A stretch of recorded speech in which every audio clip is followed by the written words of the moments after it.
সচল আমল যেটা, এটা আল্লাহর কাছে চলবে না। আল্লাহর কাছে সচল আমল চলবে। যেরকম সচল টাকা চলে, অচল টাকা চলে না, ঠিক তদ্রুপ অচল আমল চলে না, আর সচল আমল আল্লাহর কাছে চলে। আর সচল আমলের নাম হয়েছে নেক আমল। তাই কথা বুঝে আসছে? হ্যাঁ, এবার নেক আমল মানে যে আমল আল্লাহর দরবারে চলবে সেই আমল। এবার সেই আমল আমরা বানাতে হবে। কিভাবে বানাবো? আমাদের আমল যেন কিয়ামতের দিন হাদিসের মধ্যে আসছে, কিছু কিছু মানুষের আমলকে টুকরা বানিয়ে তার মুখে মারা হবে, বলা হবে তোর আমল নেই, তুই জাহান্নামে যা। আল্লাহ আমাদেরকে হেফাজত করুন। এবার সেই আমলকে আমরা বানাতে হবে মেহনত করে। আল্লাহ রাস্তায় বার হয়ে যখন আমরা কুরবানি করব, ঈমান বানাবার, আমল বানাবার মেহনত করব, আর সাহাবাদের ঘটনাগুলো আমরা শুনতে থাকবো, তাদের আমল কিভাবে বানিয়েছিল শুনতে থাকবো। আর এই আমল করেনেওয়ালার সঙ্গে থেকে থেকে আমরা যখন তার আমল দেখবো, এইভাবে চেষ্টা করতে করতে ইনশাআল্লাহ আমাদের আমল নেক আমল বনবে। এই জন্য আমাদেরকে শর্ত করেছে তোমরা নেক আমল বানিয়ে নিয়ে আসবে। আর 3 নম্বর শর্ত আল্লাহ করে দিয়েছেন অর্থাৎ তোমরা দাওয়াতের মোবারক মেহনত করো। এটা আল্লাহ হুকুম দিয়েছেন, তোমরা দাওয়াতের কাজ করো, আল্লাহ হুকুম দিয়েছে। এই জন্য দাওয়াতের কাজ করো, আল্লাহ হুকুম দিয়েছে দাওয়াতের কাজ। সত্যের দিকে মানুষকে আহ্বান করো। আল্লাহ পাকের একটা নাম সত্য, হক বলেছেন, হক, সত্যের দিকে, আল্লাহর দিকে মানুষকে তোমরা আহ্বান করতে পারো। এটার নামই তৌহিদ। এটার জন্য এই সমস্ত চেষ্টা মেহনত। আর আপনাদেরও যত আশা বসা আর যত কিছু কোরবানি এই তৌফিকের জন্য, এই দাওয়াতের কাজের জন্য আল্লাহ কবুল।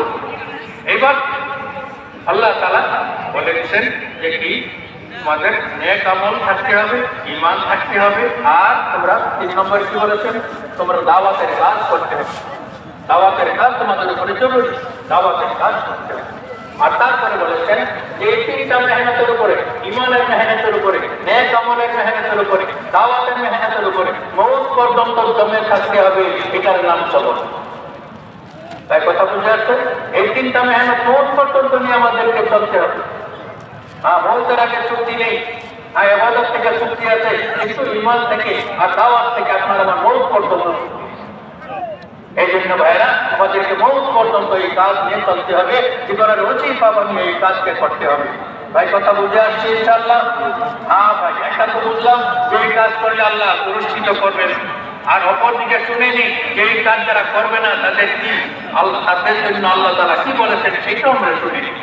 আল্লাহ তাআলা অন্য জায়গায় ঘোষণা করেছেন, ইয়া আইয়ুহাল্লাযীনা আমানু মা লাকুম ইযা কিলা লাকুম ইনফিরু ফী সাবিলিল্লাহি ইসতাকালতুম ইলাল আরদ আরাদিতুম বিল হায়াতিদ দুনিয়া মিনাল আখিরাহ ফামা মাতাউল হায়াতিদ দুনিয়া ফিল আখিরাহ ইল্লা কালিল ইল্লা তানফিরু ইউআযিবকুম আযাবান আলীমা ওয়া ইয়াস্তাবদিল কওমান গায়রাকুম ওয়া লা তাদুররুহু শাইআ আল্লাহু আলা কুল্লি শাইইন কাদির। আল্লাহ তাআলা বলেন, হে ঈমানওয়ালা, তোমাদের কি হয়ে যায় যখন তোমাদেরকে আমার রাস্তায় বার হইতে বলা হয়, তামাশের জন্য, চিল্লার জন্য, তারপরে বিদেশের জন্য, মুসরাতের জমাতের বার হওয়ার জন্য যখন বলা হয়, তখন তোমাদের কি হয়ে যায় যে তোমরা কি করো, জমিনের উপরে ভারী হয়ে বসে যাও। ভাই কথা বুঝতেছেন? 4 মাসের ডাক দিলে এরকম আমরা মাথা সত্তর দিয়ে বইয়ে খাই কিনা?